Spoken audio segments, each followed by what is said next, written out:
The doe cost $1.50 at the Comanche County stock auction on a Thursday morning in late September. And the reason she cost $1.50 was that she looked, to every man standing at that rail, like an animal that had already spent whatever value she had. Iris Cantwell had come to the auction for a spool of fence wire and a hand pump for the well, both of which she'd found before 9 o'clock at a price the household account could carry. She was walking back toward the truck when she passed the last pen in the row, a scattering of cull goats a rancher out of the Wichita Mountains had brought down because he was thinning a herd he no longer had the grass to feed. Most of the goats in the pen were unremarkable Spanish cross nannies, thin-coated and restless. One was different. She was small for her age, undersized in the way that made a buyer assume something was wrong with her, rather than simply true of her breed, and her coat was a strange double thing, coarse guard hair on the outside, longer than it should have been, and underneath it, visible where the wind parted it near her flank, a dense, soft undercoat the color of weak tea, so fine it barely looked like hair at all. "What is she?" Iris asked the rancher, not the auctioneer. "Don't rightly know," he said. "Bought a mixed lot off a fella 3 years back who said his stock come out of a shipment that got rerouted through El Paso from somewhere out west. Spanish goats mostly, but she throws that coat every one of them others don't, and she's never bred true to anything I could sell as a kid. $1.50 and she's gone before I load the truck." Iris looked at the undercoat again, at the fineness of it, the way it lay close and soft against the skin beneath the coarser outer hair, and she thought about a magazine advertisement she had read in June in a copy of a fiber trade bulletin that had come to the county extension office, and that Douglas Kern, the agent, had let her take home because nobody else wanted it. The advertisement had been placed by a wool broker in Boston, and it had described, in language she had read 3 times to be sure she understood it, a fiber trade in cashmere, the fine undercoat combed from certain goats of Central Asian origin, used in the finest suiting and shawls sold in New York and London, and it had stated plainly that the entire American supply came by import, that no domestic herd of any size existed, and that the broker would pay premium prices to any producer who could supply clean, properly sorted fiber in quantity. She paid the $1.50. She loaded the dough into the truck bed on a bed of the burlap sacking she'd brought for the fence wire, and she drove the 11 miles home with the animal watching her through the rear window with the flat, unbothered patience of a goat that had already decided the day's indignities were not worth much comment. Before we find out what Iris does with this $1.50 dough and the strange soft undercoat nobody else at that auction thought was worth a second look, tell us in the comments where you're watching from. This channel reaches people from all across the country, and we love knowing where our stories land. If you haven't subscribed yet, hit that button now. We have new stories every week. Iris Cantwell was 28 years old, and she had been running the Cantwell place alone for 19 months, since her husband Wallace had gone north to work a wheat harvest crew in the Dakotas and simply not come back. Not dead as far as anyone knew, just gone. A letter every few months from a different town with a little money folded inside and less explanation each time. She did not discuss this with the county, and the county, to its partial credit, had mostly stopped asking. She had 160 acres at the western edge of Comanche County, rough pasture running up into scrub oak and rock outcrop that had never been much good for wheat, running a small flock of mixed sheep and a handful of goats since her father-in-law's time, animals that kept the brush down and provided a little wool and meat and not much else. She had $14 in the household account before the auction, and after it she had $11 in change, and she did not regret the arithmetic, because she had been thinking about the western pasture for 2 years the way you think about a thing you don't yet have the tools to solve. The western 40 was rock and scrub oak, unfit for cattle, marginal even for the mixed sheep, sitting there through drought years producing almost nothing while the household account thinned towards zero more summers than she liked to count. A goat that could work that ground and produce something worth more than dollar for pound mutton was not a want. It was closer to a math problem she had been waiting to have the right numbers for. She built a stall for the doe in the corner of the barn her father-in-law had used for orphan lambs, clean, draft-free, dry, and named her Junia, after nothing in particular except that the name had come to her while forking straw and had seemed to fit the animal's unbothered composure. She fed her the same ration she gave the better sheep, watched her put on weight through October, and wrote to the wool broker in Boston whose name she had kept from the trade bulletin.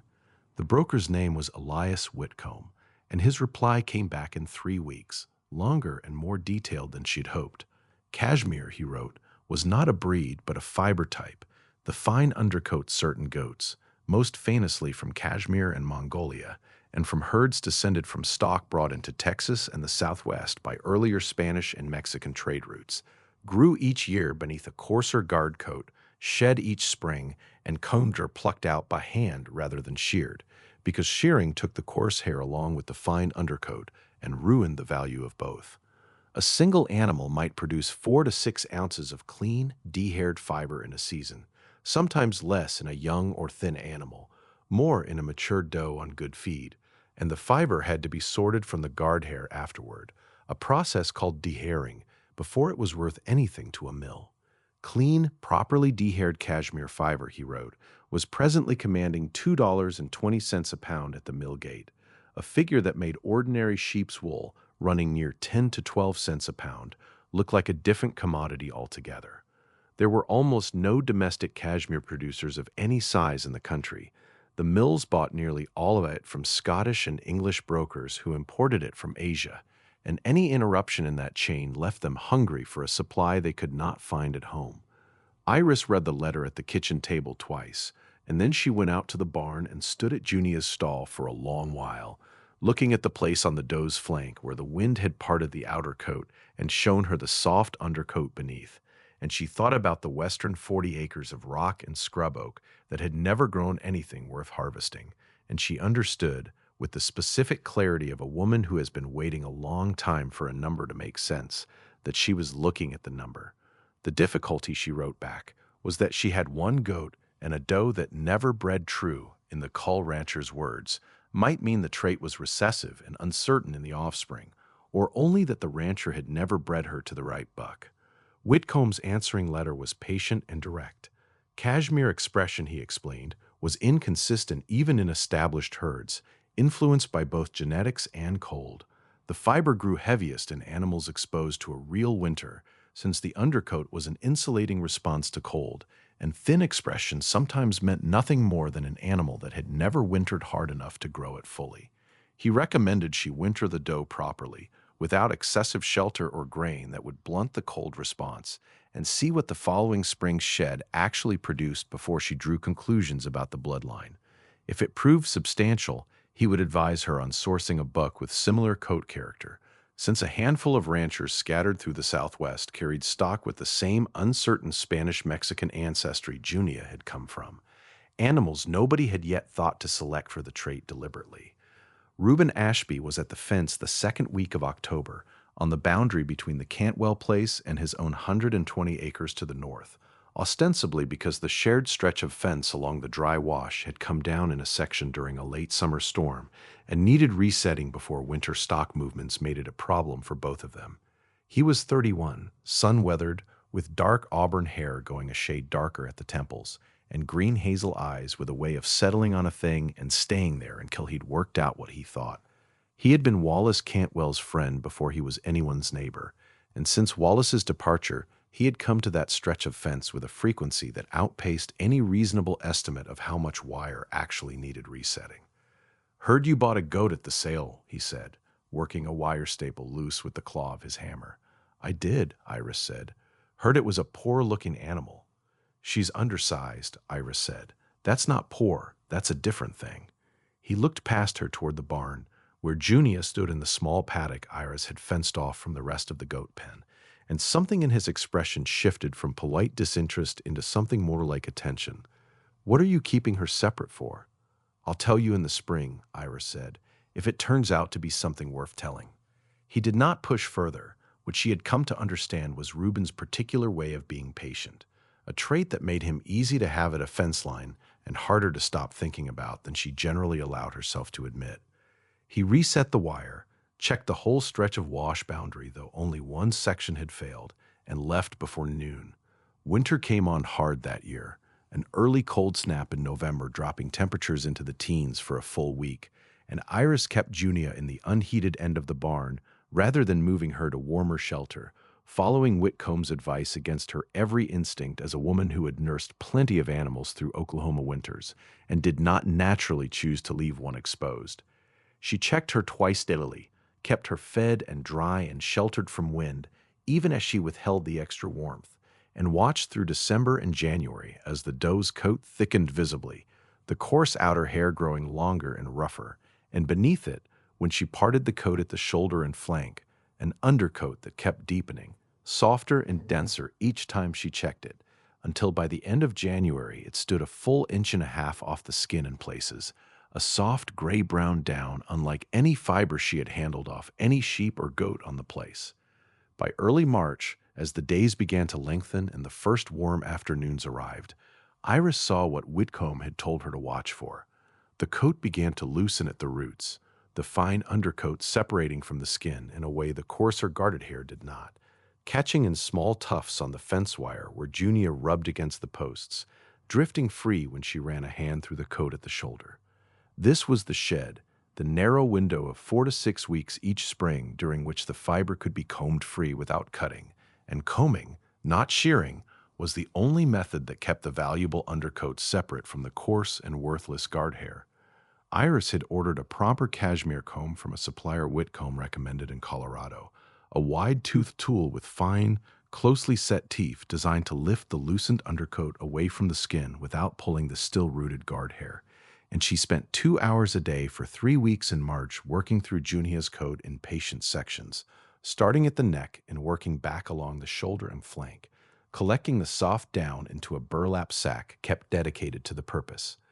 Junia stood for it with the same flat patience she'd shown at the auction, occasionally shifting her weight or nosing at Iris's sleeve, but never fighting it, which Whitcomb had told her was typical of goats handled gently and consistently. When the shed was finished in early April, Iris weighed what she had collected on the kitchen scale her mother-in-law had left behind, 6.5 ounces of raw undercoat, still mixed with a small proportion of coarser guard hair that would need to be removed before it was sellable.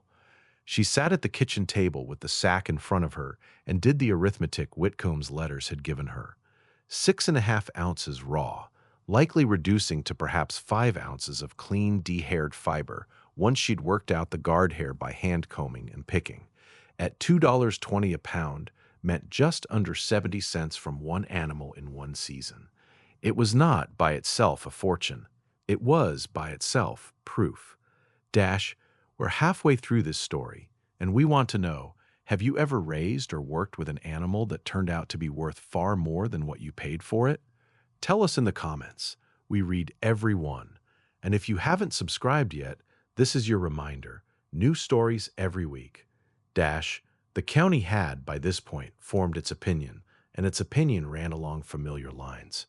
Orville Pets at the feed store told 2 different customers that Iris Cantwell was keeping a runt goat separate from the herd like it was something special, and that whatever she thought she had wasn't worth the grain she fed it. Beatrice Lowry at the dry goods mentioned to several women at church that it was a shame, a young wife alone with her husband gone, and her mind apparently going toward eccentric notions about goat hair. Douglas Kern, the extension agent who had passed along the trade bulletin in the first place, was the exception. He drove out in April, looked at what remained of Junia's shed coat and at the sack of collected fiber, and told Iris that if the fiber tested out the way the Boston broker's letter suggested, she was sitting on something the county extension service in Lawton would want to hear about, because nobody in 3 states had documented a domestic cashmere operation of any real size.